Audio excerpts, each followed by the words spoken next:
So we have already discussed the mine explosions. No What is the slide, sir. what is mine explosion? All the things we have discussed. So we'll go to the causes of coal dust explosion. These are the things we have discussed. I have also given some problems on the basis of these studies.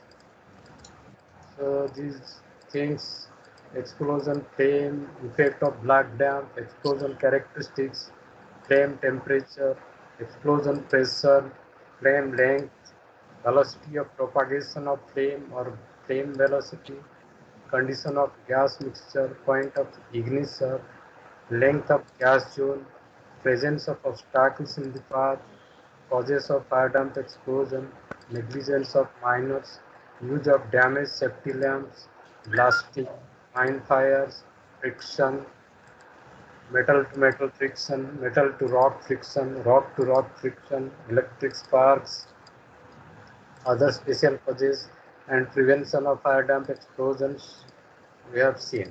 So these are the different preventive measures taken, how to calculate the S index, that is a layering index we have also seen, and I have given some one problem also, mix measures against ignition, then here uh, uh, precautions should be taken, lamps should not be exposed like that to prevent ignition from electricity, and the precautionary measures against frictional sparking. All these things we have discussed, control of fire damp explosion. Then we also discussed about the coal dust explosions. After discussing the methane explosion, we have also discussed the coal dust explosion, how the coal dust explosion takes place, what is the common view, and what are the different stages of coal dust explosion, what is explosive limit, what is lower limit of explosibility, what is the upper limit of explosivity, ignition of coal dust air mixture, what is the mechanism, factors affecting flammability and particle size, dustiness of mine workings, and your volatile matter content, percentage of ash, percentage of moisture, oxygen concentration, nature and intensity of ignition source, presence of fire damp in mines, and turbulence, surrounding conditions. Then we have also discussed what are the different causes of coal dust explosion in mines. So Sir, these are PPT the is not visible. PPT not visible. No, Okay, sir. okay. Yes.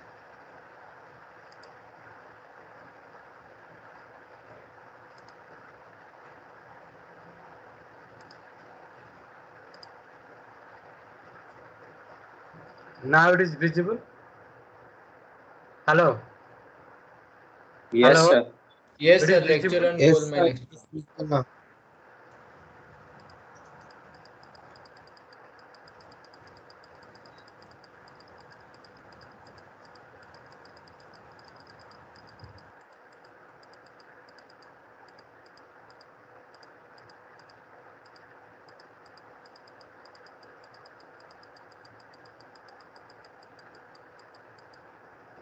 So coal dust explosion we have discussed, and we have also discussed the causes of coal dust explosion. So the causes of coal dust explosion was discussed in the last class. These are the various causes: naked flames, friction, electrical sparks, fire damp explosions. So the naked flame, friction, we have discussed electric sparks in the mines, fire damp explosion, prevention and suppression of coal dust explosion. Then your water infusion is done to pull down the phase. We have wet mining. Then what is to be done during the blasting with proper loading using conventional shearer loader, preventing spillage and degradation of coal during transport in the roadways. All these things we have discussed. Okay, preventing dust accumulation in the mines. These are the different things you can do to control the coal dust explosion. What measures you have to take against ignition of coal dust accumulation, measures against explosion propagation, generalized weighting of coal dust. So today we are going to discuss about the stone dusting. So you know that the stone dust is used for neutralizing the coal dust. So what is a stone dust? So this stone dusting is it consists of applying stone dust on the sides of the gallery, roof, floor of the gallery of all mine workings except those within 10 meter or less of all working places. So this stone dust was uh, developed by different engineers in different years in different countries. So this value of stone dust application is because of the following reasons. We have also discussed this one. So uh, this is the formula. We have last class we have seen how to calculate the stone dust to be applied in a mine working, and what are the characteristics of suitable stone dust, what qualities the stone dust should fulfill to be used in the mines, and these are the different type of stone dust used: shale, dolomite, gypsum. I have told you that gypsum is the most effective of all, but the limestone is used widely in the mines because of its cheapness, because of easy availability, because of its white color, low silica content, and little tendency to cake. So that's why limestone is used in every mine. So how the stone dust is applied? Stone dust can be applied by hand, by mechanical means. Also, we have seen in the last class hand stone dusting, mechanized stone dusting, then different machines used for stone dusting purpose we have discussed. This is the MSA bulk rock dusting system we have also discussed, and this is the MSA pressure tank automated rock dusting system we have discussed, and what is the effectiveness of wet stone dusting in arresting propagation of explosion we have seen. Okay, so then we'll go to the stone dust barriers. So in the mines, uh, uh, we use the stone dust barriers to arrest the explosion in the mines. So these barriers they contain stone dust, and whenever there will be an explosion, so these barriers will break and they will spread the stone dust and they stop the propagation of the flame. So, so this stone dust barrier is a device which uses the dynamic pressure of explosion to release and disperse a mass of stone dust in the form of thick cloud into the path of an oncoming explosion flame, thereby smoothing the flame. So the purpose of stone dust is to smother the flame. Okay.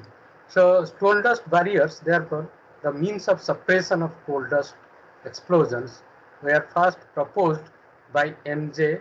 Taffanel, and today it is extensively used in Indian and many other countries. Okay. So uh, where should these stone dust barriers should be located? Location of the stone dust barriers.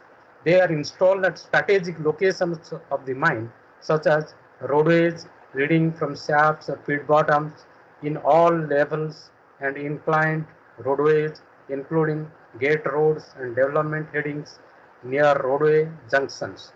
And this stone dust barrier, how it is designed.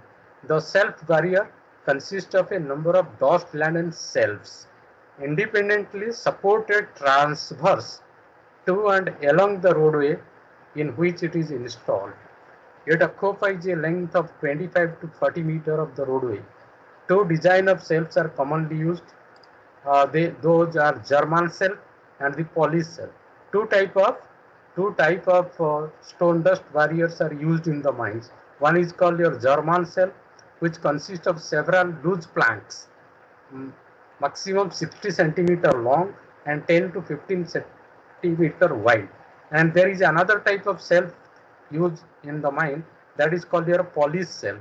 It consists of several short planks, 35 to 50 centimeter long and 10 to 15 centimeter wide. In German mines, both German and Polish shelves are approved. In UK, India, Polish shelves are only permitted. Whereas in India, we use in UK and India, Polish shelves are commonly permitted. Okay. So this is the German shelf. This is the diagram. This is the design of the German shelf. So these are the shelves. These are the supporting bars, and these are the planks. These are the cross pieces, and their dimension is also given maximum 600 millimeter. And here in these uh, shelves, the stone dust is loaded. Stone dust loading is done on these shelves, so that if any explosion is there, so the explosion flame or the explosion wave will come and collide on this shelf, and these stone dust will be released, and they will stop the spread of the flame. So this is a German shelf used for stone dust barriers. These are the specifications of the German slabs: width of the shelves, width of the planks, length of the planks, height of the supporting bars, distance between supporting bars, mass of shelves, deflection of supporting bars, dust loading on the shelf. Then this is a Poland made Polish shelf. The construction is like this. It is 100 to 150 millimeter size, and these are the supporting bars. These are the planks used. These are the distance pieces used. This is the stone dust which loaded here. So this is a Polish shelf, and these are the specifications of the Polish shelves: width of shelves, width of planks, length of planks, height of supporting bars, distance between supporting bars, mass of shelves, dust loading. Uh, so these are the specifications of the German and the Polish shelves. Okay. So the, what are the rules followed for erection of stone dust barriers in German mines? A stone dust barrier must carry not less than 400 kg of stone dust per meter square of the roadway in which it is installed. So if you are going to install a stone dust barrier, it should be able to carry 400 kilogram of stone dust per square meter of the roadway, and the distance between adjacent shelves of a barrier should be 1.5 meter, maximum 2 meter. In the case of a Polish shelf, distance is 1 meter or 2 meter. Okay. So the bottom shelves should be at a height greater than half the roadway height, but not exceeding 2.6 meter. Then the clearance between the ends of the shelves and the sides of the roadway should be at least 5 centimeter. Brackets supporting the entire shelf must be rigidly fixed to the ground or roadway support. The shelf should never be supported from chains or wire ropes. So these are the specifications, and the supporting bars must be rectangular in section. The gaps between the planks must be covered within with thin strips having maximum width equal to the width of the planks.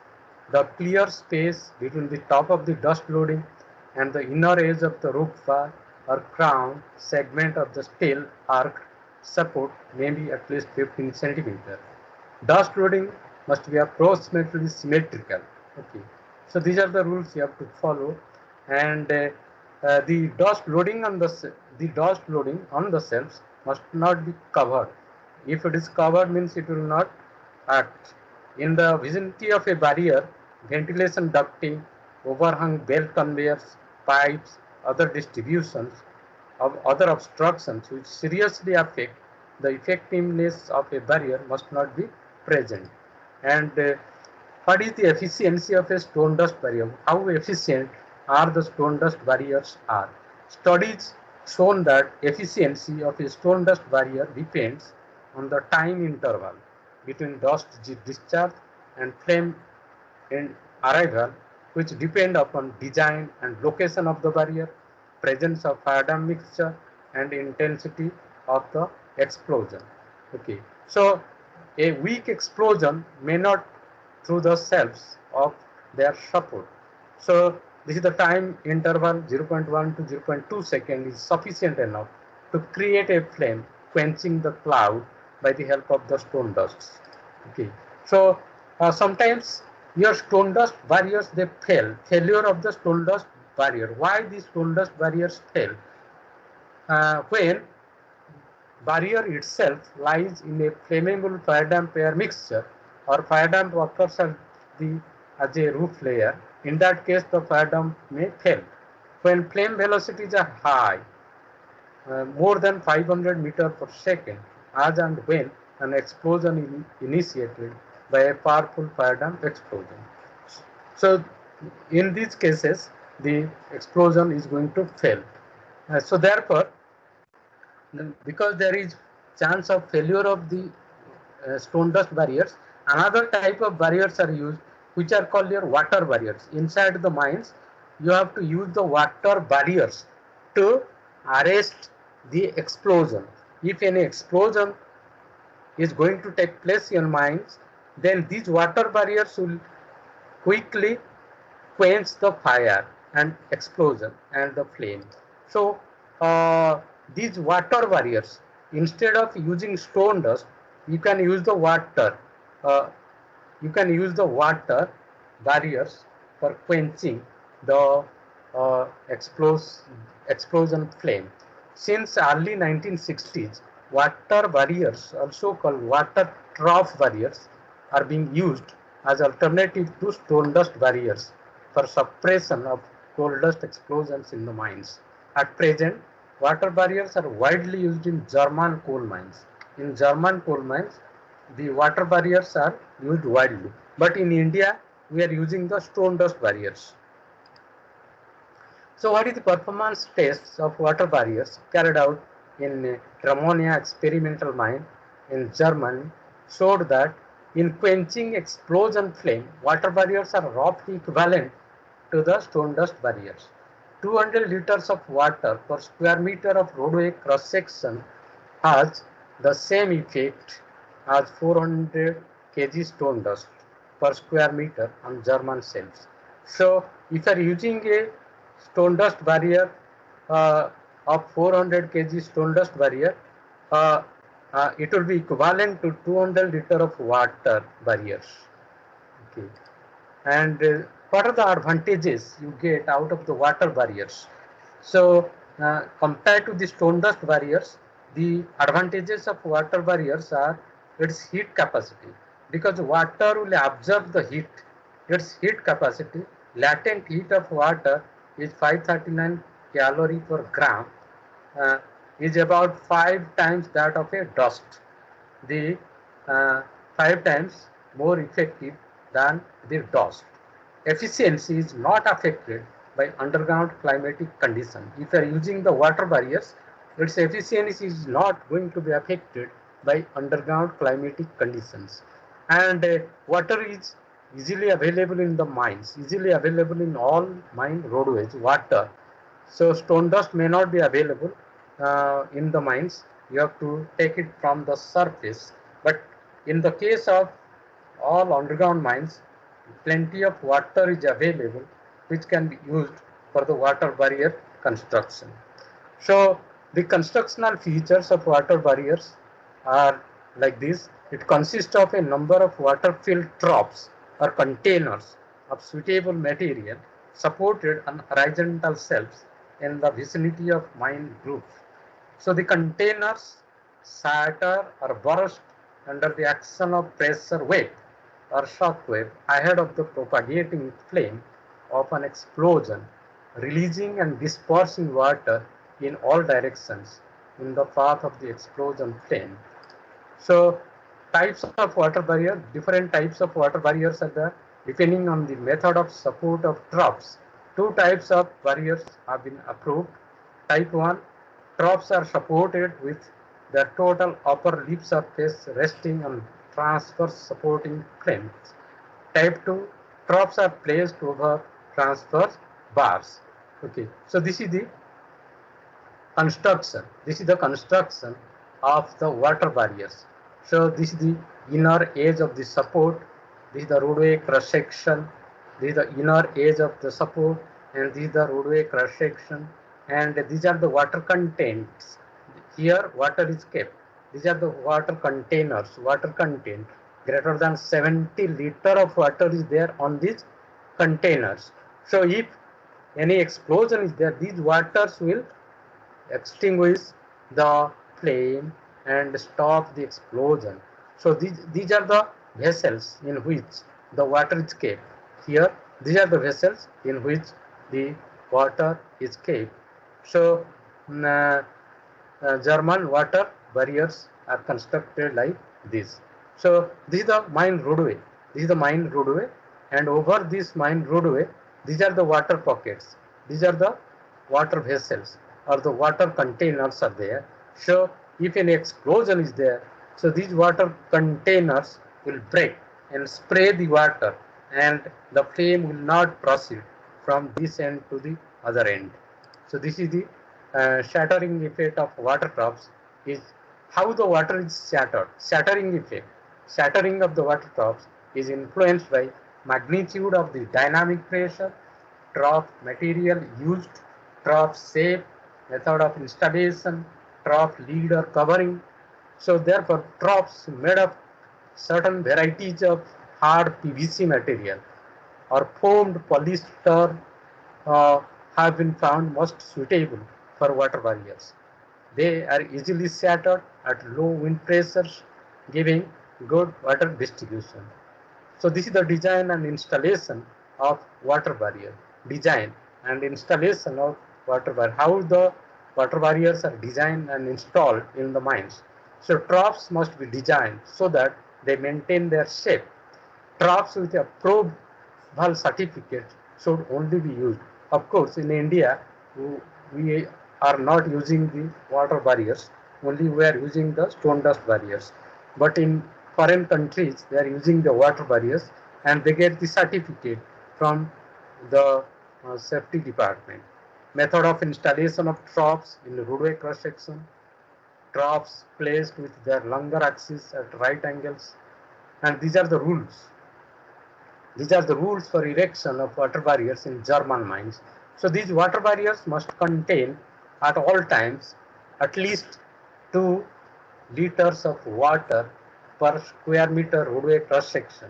200 liters of water per square meter roadway cross section, or at least 5 liters per cubic meter roadway volume, and at least 20 meter long. So distance between two shelves must be at least 1.2 meter. Space between leaves of adjacent troughs carried by a shelf must not be greater than 1.2 meter. Distance between outer troughs of a row and roadway side or rib must not exceed 1 meter. So these are the design concept of your water barriers used in the mines. So uh, total capacity of the container 70 liters of water is put in the troughs. At all places where barriers are installed, water from a water pipe must be available. Water hoses must be provided to fill the containers. Water barriers must be located at least 100 meter away from stone dust barriers. If your stone dust barriers are used also in the mines, if you are using the water barriers, you should be away from the stone dust barriers, 100 meter away from the stone dust barrier. So distance between barriers must not be greater than 200 meter in gate roadways and 400 meter in main roadways. So this is the construction of the water barriers. This is the water content. 70 liter water is there in this containers. So this is the roadway cross section, cross sectional view of the roadway, and this is the water containers, troughs, water troughs, barriers. But sometimes also these water barriers fail. Failure takes place. Water barriers also sometimes they fail. Failure of the water barriers, just like your stone dust barriers, they fail. Water barriers also they fail. Water barriers can be ineffective when an explosion initiated close to or far from the barrier. When an explosion is initiated by a weak ignition source, resulting in a weaker, slow-moving explosion with flame speed less than 76 meter per second. So when an explosion is very strong or violent, so that the time lapse between the arrival of the pressure wave at the barrier is too short. So this is all about the water barriers used in the mines. So there is another type of barriers are used to arrest the explosions in the mines, which are called the triggered barriers. What is triggered? What is triggered barriers? Stone dust and water barriers suffer from disadvantages. There are some disadvantages associated with stone dust and water barriers. To overcome those disadvantages, people have tried the triggered barriers. Uh, so stone dust water barriers suffer from the disadvantages that they depend for their action on the dynamic pressure generated by the explosion. So unless there is a pressure generated by the explosion, so the stone dust barriers are not going to break, the water barriers are not going to break. That is why they become sometimes ineffective if the pressure generated by the explosion is not good enough to break the barriers. So therefore, a triggered barriers started in 1963, whose operation is independent of the pressure. Even if there is no pressure developed by the explosion, these triggered barriers, they burst themselves and quench the fire and explosion in the mines. So what is the constructional features of the triggered barriers? So it consists of a sensor or detector. Electronic detectors are there, sensors are there, and there is a disperser is also there. Dispersing agent is there, disperser is there, and there is extinguishing agents are there. So it consists of three parts. The triggered barriers, they consist of sensors, detectors, dispensers, dispersers, extinguishing agents. So what is a sensor or detector? It is located upstream of the disperser. It detects a developing explosion and sends a signal to the disperser, which disperses the extinguishing agent into the path of explosion flame. Of two types, there is photoelectric sensors are there, ultraviolet photoelectric sensors, thermocouple sensors are also there, electronic devices. These sensors should be sufficiently sensitive to react to temperature change or to radiation from the flame of any size of explosion. On the other hand, it should not react to extraneous effects and influences like mechanical shock, cable faults, air blast shocks, mine lighting, heat from flame or lamp. So this is the disadvantage of these triggered barriers is that, so even if there is not an explosion is there in the mines, they be they may be initiated by some mechanical shock, by some cable fault, by some air blast shocks, by some mine lighting, or heat from flame lamps or other sources. That's why its performance should not be impaired by dust, oil, or water. So these ultraviolet sensors have been found to be unreliable in operation with coal dust explosions, in which unburnt cloud of coal dust between the flame and sensor may attenuate the ultraviolet radiation to an insignificant level. So then there is a disperser is there which will disperse the material. The disperser disperses the extinguishing agents into the path of the explosion flame. So the first one is the sensor, it senses the explosion. Second one is the disperser, it disperses the extinguishing agents in the path of the explosion. So there are two types of extinguishing dispersion systems are there. First system is the extinguishing water contained in a trap, the extinguishing powder held in polythene bags. They are dispersed by a detonating cord. Second system is the extinguishing agent, water or powder, is contained in the disperser under stored force pressurized nitrogen gas, and it is dispersed when a detonator bursts the sealing disc of a quick release valve of an inverted high pressure steel cylinder containing the suppressant water or powder and nitrogen at a pressure of 30, 60 or 120 bar. So the extinguishing agents used are the following. Third one is the extinguishing agent. What type of agent you have to use for extinguishing? So the extinguishing agents are like it is it is essential that the extinguishant is discharged at a high rate and time interval between the onset of discharge and flame arrival does not exceed the time necessary for full discharge. Commonly used extinguishants are KHCO3, water, dry powders, halon, water mixed halon, etc.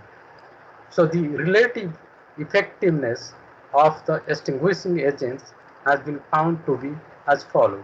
If you are using KHCO3, uh, water mixed halon, then uh, you are going with the advantages of triggered barriers.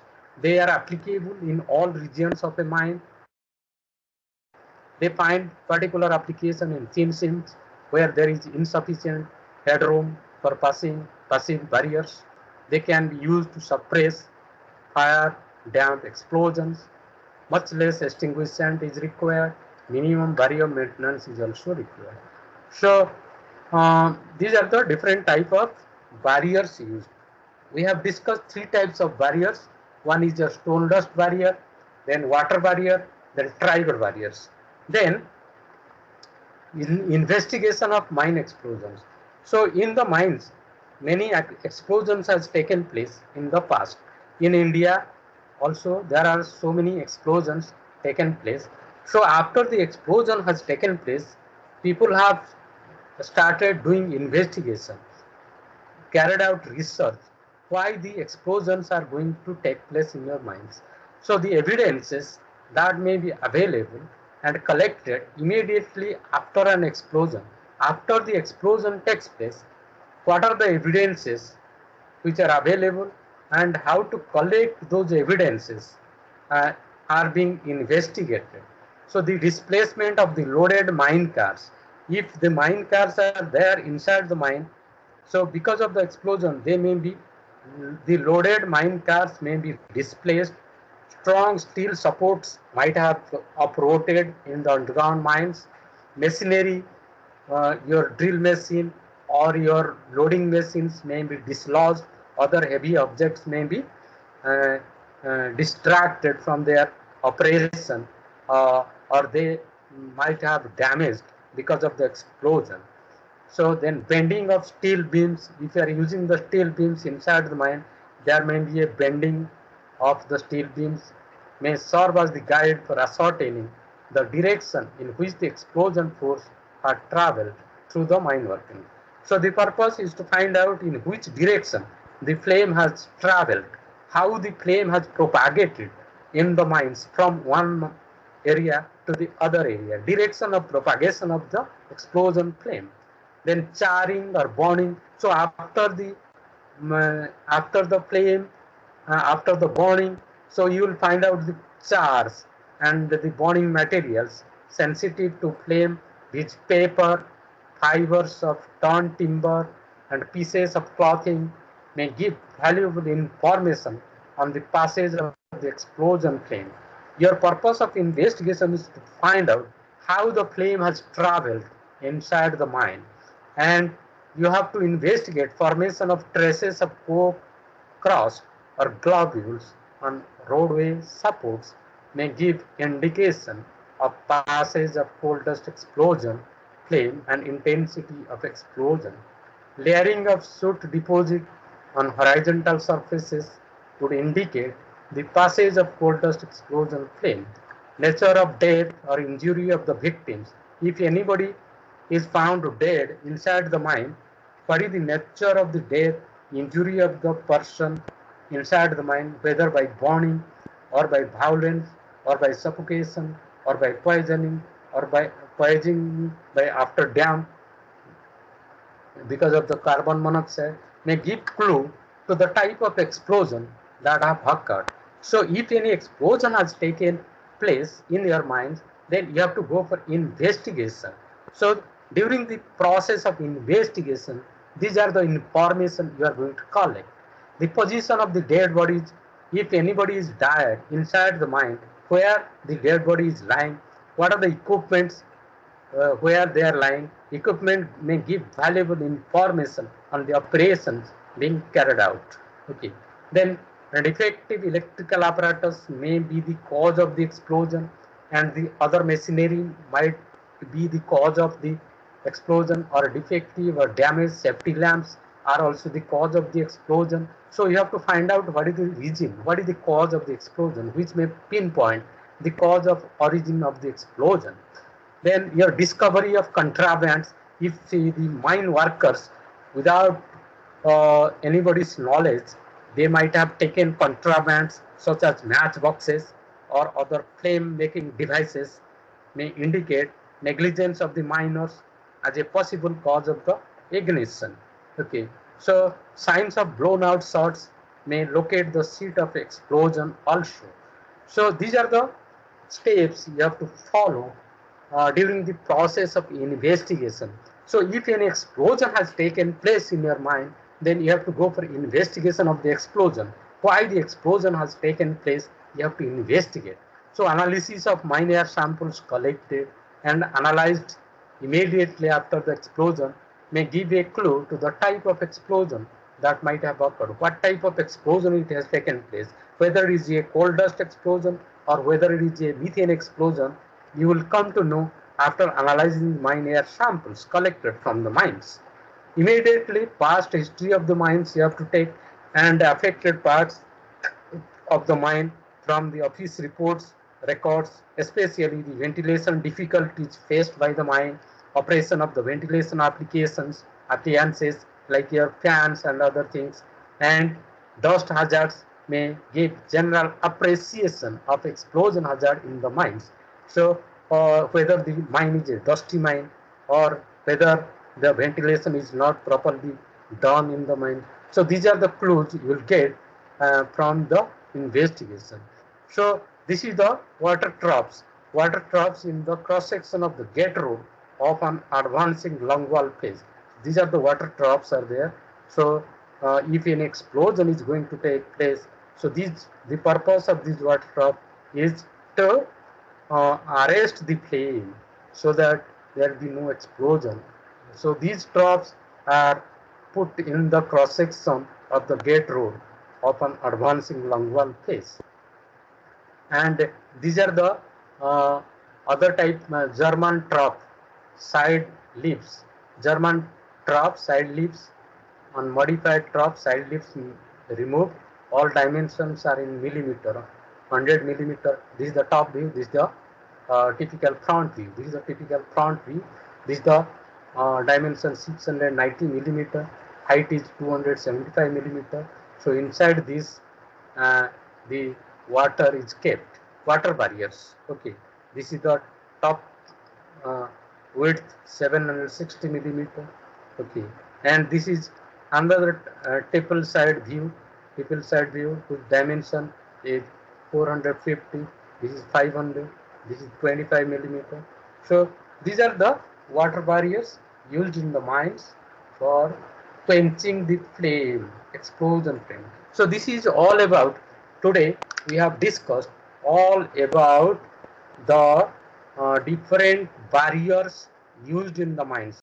Water barriers, stone dust barriers, trigger barriers, to arrest the stone, to arrest the coal dust explosion or methane explosion. These are the different type of barriers used. And if any explosion has taken place in your mines, then you have to go for investigation. So while doing the investigation, what are the information you have to find out? Those things are also discussed. So thank you. I have discussed today all these things relating to your methane explosion and coal dust explosion in your mines. Thank you. Thank you. Thank you, sir. Thank you, Thank sir. you. Thank you, sir. Thank Thank you, you. sir. Thank you. Thank you, sir. Thank you.